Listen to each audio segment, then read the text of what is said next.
Hey everyone, it's your girl Shar Talks podcast. Thank you for tuning in for this week's episode on continuation of Bridgeton series, Netflix series. So if you haven't seen it, go ahead and seen it.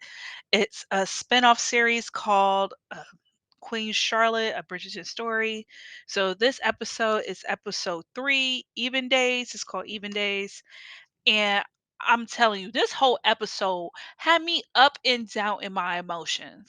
Like, I went from being like, no, she did not say that, to like feeling empathy, getting angry, getting confused. My emotions was all over this place. And I don't appreciate that. And it's a lot of stuff that's going on in this episode. I feel like they dropped so many heavy things in this episode that kinda, like, put the glue on what's going on in a way, so you kinda get pieces that's going on, and I appreciate that because when you watch the first 2 episodes, they're really good though, but you still have questions, you still wondering, even with those full circle moments, you trying to, like, get to that point, like, what are they trying to get at? And I feel like this episode, like, kinda brings those moments even more in a closure, even more, if that makes any sense. And we just start off this episode. I'm trying not to go detail by detail, but we start off this episode and what triggered this these big moments in this episode was in the beginning, was part of it was in the beginning because Brimsley was looking for the king. It happens to be coronation day where they get officially announced their titles of king and queen of their kingdom. And he just noticed that it was a lot of chaos going on. Reynolds was down there. He seemed like he was guarding something and he just noticed that the door flopped open. It was a strange physician examining the king in the cellar, and he just looking like that's pretty odd. Like why he's not getting examined by the royal physician. And we go back to and then it's still in the past though, but it jumps to family to family. So this time it jumps to the Bridgerton family, and it was Lady Bridgerton, Violet. She was a young girl in this scene, and her parents. She was in the room with her parents, and she was just confused on her mom's way of thinking of things because her mom just come off very racist. She don't understand why is equality in these different settings, even though they have money, they shouldn't be equal why they're mixing. So she was just so against everything, so against the mixing of the cultures of the people of the society of the world society. So she was so against it. And the family like just how the family of tons are going about it things. And Violet just so confused because she just like, they have everything we have, even more, and they have got the titles from the king and queen from the king, like, what's the problem? Like, I don't get it. Like, how come they're not equal? And the mom doesn't really get to the meat and the potatoes of the issue. We all know what the issue is, but she doesn't really straight up tell the daughter. She just voice her complaints about everything else. And it goes back into the present tense again, and then you can tell the queen she was just like telling the guards, telling everyone to make it more festive. She wants a festive tree, and someone said, "Thank you for bringing like this idea to their culture." And I believe, I'm not sure if this is actually true. I haven't done any background research, but it seems like that the queen has brought in Christmas in a way, or Christmas tree representation to the British society. It seemed like she brought that in from her roots. So, and then she just knows her daughter's laughing. She checks her daughter's about having a baby, not having a baby, whatever, and then it goes back into the past tense again. So it's a lot of past and present tense, past and present tense. So in the past, Lord and Lady Danbury, they talk over. You could tell that Lord Danbury is getting frustrated or upset or confused because he's like, why is she's getting all these visits? Why is the palace keep telling her, requesting her to go to the palace all the damn time? Like, what is going on? And she just deflects. She doesn't tell him the real issue. She just like kind of like deflects and like just try to feed him what he wants to hear. Like, I'll tell you all about it. And he feeds her information to like talk to the princess about just to bring up. And but we all know that the princess wants the inside scoop of what's going on between the king and the queen. But I like how Lady Danbury plays it off because she doesn't really tell her the queen real business. She just kind of feeds the princess what she wants to hear because she knows the princess is reporting back to the royal council. So she just feeds her what she wants to hear, but doesn't really break the trust of the queen while she's doing it. So I do appreciate her because she's still showing loyalty. And then we figure out what even days are. So the even days is when the king and the queen they have sex. They try to conceive a child during this great experiment. So it's kind of like a complicated process because the queen is still mad because of the overheard of the conversation the king and princess have. So she's just getting irritated. She's not enjoying the experience at all. And then she just vents to Lady Danbury and like how awful it was, how she just don't like him, how she's irritated by him. And she also tells Brandon she wants to pick her own oranges, and then she just questions like the agenda, like why there's no social events, why the king not participating in them, why are there is no social gatherings. So Brinsley, he doesn't really know himself, but he just knows that the king does not participate in those gatherings. So he does make a slip up and say maybe it's something with a doctor. And so she just questioned like what doctor? And she asked the king when they was like together that was he sick, because there was a you was in a cellar with a doctor. And he doesn't really tell her like why or anything. He just kind of tells her like he doesn't tell her the real reason. He just told her some bullshit talking about, oh, it just because I have to get a checkup before because of coronation day and stuff. And the queen is just like, that's funny because why I didn't get a checkup? How come you got a checkup? Because especially if you're trying to have a baby by him and everything. And then we get back to the scene when the princess asks Lady Danbury, like, do you know if there's any signs that she is with child, that they need a royal baby to sell the great experiment? But Lady Danbury doesn't know if she's with the child, whatever. But she does mention that a ball. She mentions that we should have a ball. And the princess does not like that idea at all. And after that conversation goes, oh my gosh, y'all. Lady, it's a lot of sex in this whole episode. It was so much sex. So Lord and Lady Danbury doing it again. Then having pillow talk, talking about the ball. And she just really doesn't know if it will, if she would get the permission to go to the ball. So she kind of like take matters to her own hand and send out invites anyway. So in the present times, Lady Violet, Danbury, not Danbury, Lady Violet and Lady Danbury, they happen to be talking to each other, and Lady Violet is talking about her dad, how she used to make hats. She in this church this morning, her husband. It happens to be the anniversary death of her husband, and Lady Danbury was there. She kind of like caught her, so they was talking about all this stuff. And then she just calls Lady Bridgeton, she calls her fortunate.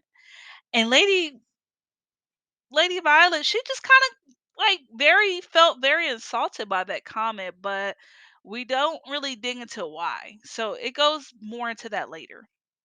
And then we go flashback to the past tense. Lady Bridgerton mom should receive the invite from Lady Danbury. So she just like, I'm not going to this ball. She can have this ball, but I'm not going to this ball at all. And then the queen, she's in the room with the ladies. She's in the room with the ladies and she's waiting and she noticed that the king with the ladies of I forgot what it's called, but she's in the room with these ladies, whatever, in the past. And then they playing music and stuff. And then she noticed that the king is outside going back and forth to this garden. She just watches him just out of curiosity to see what he's up to. Face all in the glass and everything, like, girl. She just very curious, especially after getting that tea about him seeing a doctor. So she's really curious what the hell is going on. So she was asking him about why he is not social. and that the king mentions that that he is farmer joys and he enjoys farming. And then that we get to another scene that the royal council was upset that Lady Danbury sent out these invitations and how everyone's complaining about it, how we should retrieve the invitation, how the invitations should not be, be taken away. So we jump back to the scene. So these scenes jump around a lot. So we go back to the scene, and Lady Danbury and the Queen has a conversation about the ball. And the Queen, she's just not paying attention to what she's saying because she's just trying to figure out what the hell the king is doing and what he's up to. And then it goes back into a full circle moment, like, "Didn't you ask them?" or something like that. And then she reminds her, like, she may be the princess, but you are the queen, honey. You are the queen. You are the first of your kind. You are open up doors and pathways for us, not just for you, just for everyone that you represent, and that you should be in the best interest of the country right now. So she like took it in, she took everything she said in, whatever. And then her and the king, they're just talking to each other. They having a pillow talk to each other, and they talk about what's going on. She just asks him, like, just assure him that she doesn't want even and odd days anymore. She just want days, and they both agree. They both got along, and she was just saying that she'll be here for him and everything. And then the next scene, oh my god, y'all, this is when it started getting cute. So the next scene, Lord and Lady Danbury, we're at their house, and the ball, everything's ready for the ball, and no one was there, so they was kind of like, out of curiosity, kind of nervous, like I don't think anyone would show. Then all of a sudden all these guests start to show. Then we saw the Bridgerton showed up, and then Lord Bridgerton said like the king and the queen just send out invites to this, and that they'll be there. And then people are dancing, but they're not talking to each other, like it's still not like integrated yet. And then we see the king and the queen enter. They start dancing. They play my song, y'all. They play Alicia Keys. I ain't got you. I ain't got you. But it was really pretty. It was like in the classical form. It was really, really nice. They did this really beautiful dance. Lord Bridgerton asked Lady Danbury for her hand to dance. And then that's when started to mix. That's when everyone started to be unified, just dancing and getting along, having a good time. And at the end of the ball and stuff, the king is telling the queen that that night we made so much history in Britain than I ever seen in my whole life. Just by, as long as he has her by his side, he knows that they can make changes for Britain. And that was beautiful. And you can tell, like, even when there was dancing, you could tell they have so much love for each other. Even the princess couldn't even deny it. She just like said it herself. And she never saw her son so happy before, like, she was just in awe. She had, like, an in awe moment. And then, of course, we see Lord and Lady Danbury getting it in, y'all. And then he dies. Like, he dies while they was having sex. Like, he just fell over the bed and fucking croak. Excuse my language. And, she was just like really excited. She started talking to Carol, like just screaming and excitement, like I don't have to deal with this anymore. I'm done with this foolishness. And then she said, I gotta go back. So she went back into the room, and then she just screamed and just acted sad and just acted out of relief. And Lord and Lady Danbury was um oh, she was acting out of relief, and then everyone was outside the door, the servants and stuff, just everybody was just curious what the hell was going on. Then we goes back into present tense. And then Lady Danbury and Lady Bridgerton, Lady Violet Bridgerton, have tea. And you could tell Lady Bridgerton was upset and agitated by Lady Danbury, just like saying smart little remarks.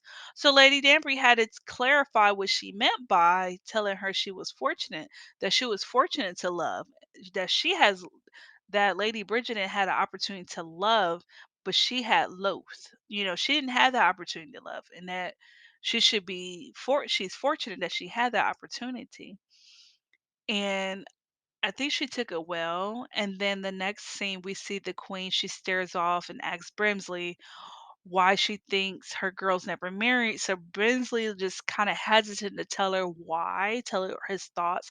But he eventually tell her like she thinks that she'll be forever frozen because of the king is still living and how the darkness can just leave her trapped in time. So she just get upset. She sips her drink, and then we go back into the past tense, and then this is what I was talking about, y'all. Was a lot of stuff going on. So we go back to the past again, and then the queen was asleep. All of a sudden, in the middle of the night, she's hearing noises and stuff, and she just like noticed that George was like drawing on the walls, talking to himself, calling himself Farmer George, talking about Venus, is drawing on the walls and everything.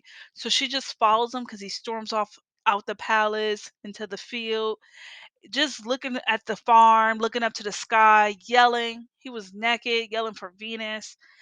And the queen just watched him. She just like realizing what's actually going on.